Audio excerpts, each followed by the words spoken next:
Avec Thomas Gigelman, directeur général. Thomas, là pour le coup, c'est fantastique, il n'y a rien à dire pour ce soir, c'est le résultat, il prime surtout quoi. Oui, c'est parfait. On voulait faire des bons résultats sur les dernières rencontres pour rattraper justement l'équipe qu'on a joué ce soir et contre laquelle on a remporté 5-0. Offensivement et défensivement, en totale réussite, avec 2 gros arrêts de Seb en début de match, un but extraordinaire, le 5e de Kara, mais les autres, il n'y a rien à enlever non plus. Moi, je veux souligner l'état d'esprit affiché par le groupe depuis plusieurs matchs. Notre invincibilité à domicile, on a fait une fois un faux pas, c'était un nul contre Oostert. Sinon on a tout gagné ici et on a déjà rencontré Racing, Differdange et aujourd'hui le leader, la jeunesse à domicile, donc c'est pas rien cette série-là. Il faudra la confirmer au retour et essayer de battre des équipes comme Dudelange ou le Fola. En tout cas on est dans une bonne direction, quoi demander de plus 5-0 contre le leader, revenir à 4.2, se replacer avant la trêve. Il faudra finir le travail quand même à Ham pour aller en quart de finale de la Coupe, c'est important parce que ça reste un trophée à décrocher. J'allais dire, quoi demander de plus, c'est la victoire en Coupe d'Espagne. Ouais, tout à fait, parce que malheureusement, la victoire d'aujourd'hui, on peut la fêter ce soir, demain, et après, il faut déjà se remettre au travail pour aller se qualifier en Coupe à Ham. Et Ham, au vu de leur saison assez compliquée cette année, à mon avis, ils auront à cœur d'essayer d'aller loin en Coupe. Ça me fait un peu penser au Racing de la saison passée, qui finalement avait décroché un titre en gagnant la Coupe, en faisant une saison mitigée, mais ils sont sortis avec un trophée, et ça va pas être facile, et il va falloir remobiliser tout le monde pour aller prendre la qualification à Ham. Et concernant maintenant les ambitions de la direction, parce qu'au départ, j'imagine que pour vous ça changeait pas, même le départ poussif, le cap il restait le même, mais là clairement y a rien qui, ça confirme justement les ambitions que vous avez en début de saison, parce que on visait le titre européen, la qualification européenne. On va couper pour ça. Ah, trop bas. Alors je vais recommencer la question, on coupera. Ouais, ok. Descends encore. Là, Voilà. C'est bon? Ouais. Même pour la direction, j'imagine que ça rassure, parce qu'au départ, il y avait des ambitions assez claires, c'était la qualification en Europe. Il y a eu peut-être des craintes de la part du public, peut-être même la presse a mis ses craintes, mais vous, rien ne changeait.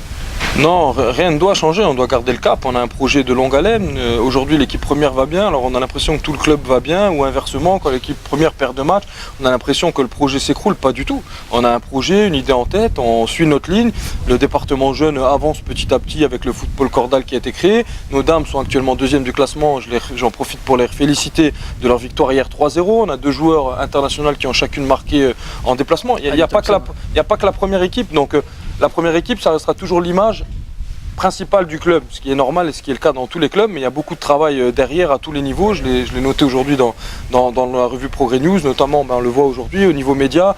Je ne pense pas qu'il y a beaucoup de clubs qui fassent ce que nous on met en œuvre avec notre équipe, et il faut souligner en fait tout ça. Nous on n'a jamais été inquiets. Maintenant, le football, si on reparle de l'équipe première, c'est pas une science exacte. Donc on a beau tout faire juste, ou en tout cas tout mettre en œuvre pour s'améliorer chaque jour et chaque semaine et chaque mois qui passe. Et aujourd'hui, il y aura encore des choses à améliorer dans les stratégies et autres. Mais ce n'est pas une science exacte. Donc à un moment donné, vous pouvez perdre à Rumelange, vous pouvez perdre à Rosport. Et vous vous retrouvez avec des points de retard. Et aujourd'hui, une jeunesse qui est première avec 4 points d'avance, les points qu'ils ont, ils les ont.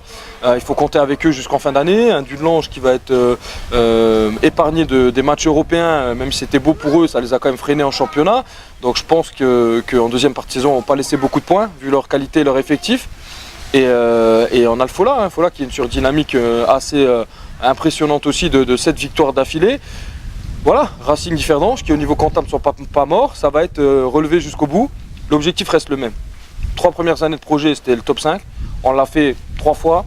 Une fois 6e à 1 point de l'Europe, la 2e saison qui est toujours la plus difficile. Et là, on est rentré dans une phase où le projet, on voulait le mener en équipe première dans les 3 premiers et 3 fois. On a fait 2e, c'était mieux que prévu avec seulement 3 nuls, 3 défaites sur la saison. Extraordinaire, les Rangers dehors. On a confirmé avec l'Europe cette année. On a eu un départ difficile. Maintenant, il fallait rattraper les points. Chose qu'on a faite avec 5 victoires sur les 6 derniers matchs. Et même 6 victoires avec le match de coupe. 5 avec le match de coupe.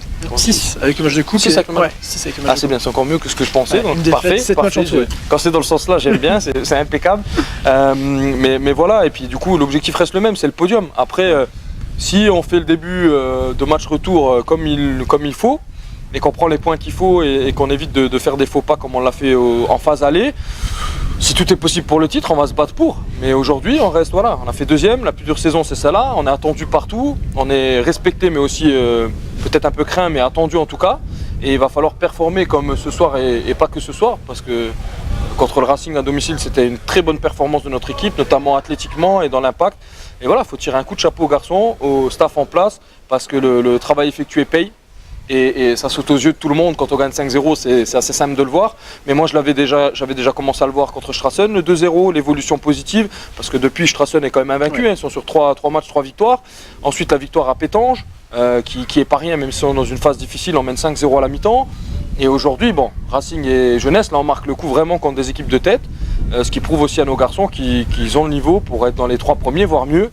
Et de nouveau postuler à une place européenne l'an prochain et je l'espère à un beau parcours. C'est ce qu'on attend tous, on travaille tous les jours pour ça. Est-ce que tu peux nous redire la même chose de manière plus décontractée, avec un grand sourire? On te sent encore très concentré dans le match. Non, pas du tout, je suis concentré dans ce que je dis parce que ça me tient à cœur et voilà, je veux pas le dire à la rigolade, même si j'ai le sourire et je suis heureux ce soir. Comme j'ai dit, la beauté et le problème du foot, c'est que c'est pas une science exacte et c'est que chaque semaine, il faut se remettre en cause. Le match à Ham, il va démarrer à 0-0 avec une équipe qui va nous attendre, qui va vouloir nous sortir de la coupe justement après nos bonnes dernières performances. Parce que ce serait une belle signature pour eux, donc ça va être hyper difficile. Leur coup, c'est la coupe cette année, je pense, en leur souhaitant bien évidemment de réussir à se maintenir aussi en championnat. Mais voilà, ça va être un match très difficile, donc oui, il faut se reconcentrer directement. On savoure, je vais profiter ce soir, demain, et on sera déjà dans une réflexion pour battre Ham et dans une réflexion de projection pour la reprise individuelle, collective de l'équipe et voir jusqu'où on peut aller avec cette équipe-là. Et nous, en tant que dirigeants, faire les bons choix à tous les niveaux, avec le staff pour du recrutement, mais aussi dans le développement de nos infrastructures. Pas oublier qu'on aura l'écran géant tant attendu à partir du premier match à domicile retour. C'est une nouvelle, ouais.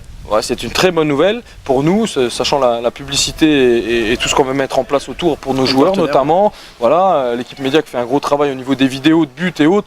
Ce sera dans l'écran le match suivant, c'est quand même assez extraordinaire au Luxembourg ce qu'on va pouvoir mettre en place grâce à cet écran et ce qu'on travaille depuis des années. Et voilà, et puis il y a d'autres choses qui vont continuer à se développer au niveau du département jeune, de l'équipe d'âme, il y a une structuration encore à faire à tous les niveaux et la direction est la bonne. Il y a quand même un sujet qui va passionner beaucoup de monde, que ce soit la presse, le public, les supporters, c'est le mercato. Là il y a déjà une recrue, et puis c'est première licence, c'est joueur libre. Qu'est-ce que tu peux nous dire, on va dire, est-ce qu'il y a des postes, est-ce que tu peux lâcher un poste sur lequel vous vous concertez en ce moment actuellement, où vous êtes vraiment... Oui, je parle de poste, pas forcément. En fait, la réflexion pour tous nos joueurs, elle est assez simple. Elle est, si nous, on voit une défaillance dans un poste de titulaire, c'est le poste qu'on va aller chercher, soit en trêve. C'est plus compliqué toujours en trêve hivernale par rapport aux joueurs sur le marché et ceux qui performent dans leur club. Normalement, ils finissent leur saison. Ouais. Donc ça, ce sera plutôt pour l'été. Mais on va toujours regarder comme ça. Et si nous, on juge avec le staff technique et les coachs qu'il y a un manquement à un certain poste, on va recruter à ce niveau-là. Toujours priorité aux premières licences. C'est compliqué de voir un manquement à des postes quand l'équipe tourne très bien comme ça. Bien sûr. Donc tout le monde valide finalement son ticket. Et là, on va plus aller dans un recrutement de joueurs de complément. Peut-être un ou l'autre joueur qui va vouloir partir, il va falloir le remplacer numériquement.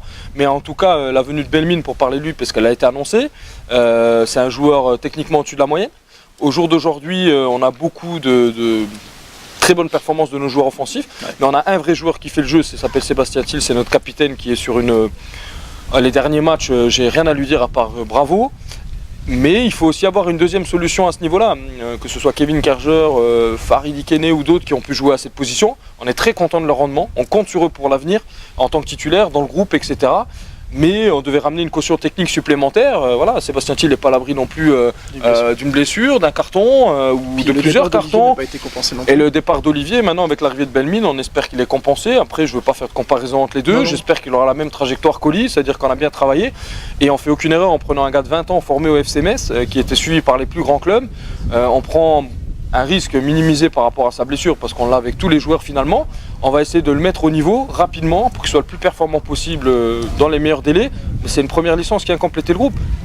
Pour terminer et souligner ça, et reparler après du mercato, on a démarré le match de nouveau avec 7 premières licences sur le terrain, 11 sur 16 dans l'effectif. Ouais. C'est énorme, sachant que Mario n'est pas considéré comme tel et il est quand même capitaine depuis de longues années, sauf les derniers temps, de la sélection luxembourgeoise. Donc on peut dire 12 sur 16. Pour une équipe quel club? Il n'y a aucun club qui peut se targuer de ça en BGL. Aucun. Ça, c'est le travail de 4 années.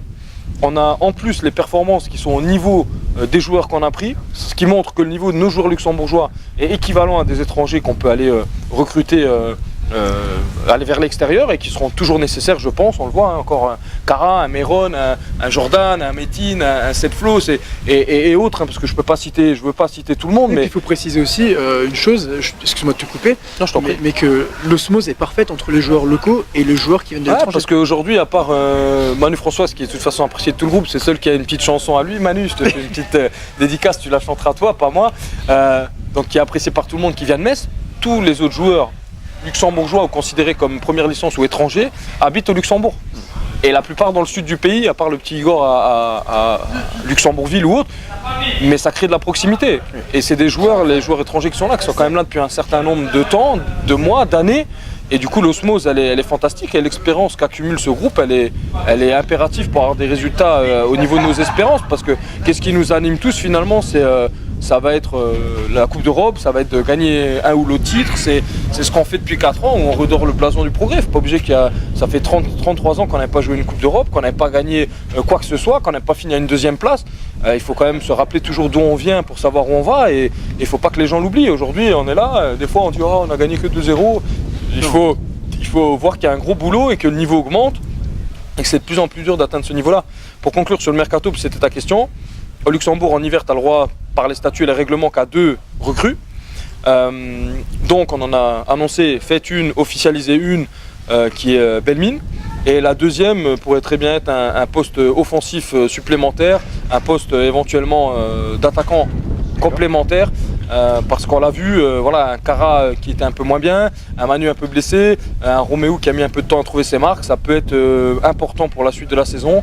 Donc si on devait recruter un deuxième joueur, ce serait certainement au poste d'attaquant. Merci pour l'info.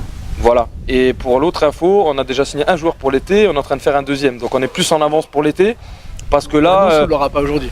Non, mais parce que là l'annonce, elle ne sera pas aujourd'hui, mais parce que là la réflexion elle est plus valable.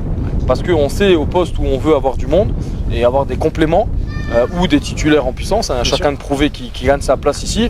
Et c'est peut-être plus simple de recruter en été parce qu'on peut sortir des gens de leur club qui auront fait une saison pleine et donc qui seront en top niveau et bien physiquement. Alors qu'en hiver, voilà, Belmine c'est un exemple aussi, il n'a pas joué depuis un certain nombre de temps, il s'entretient bien, donc on a confiance en lui, ça va fonctionner.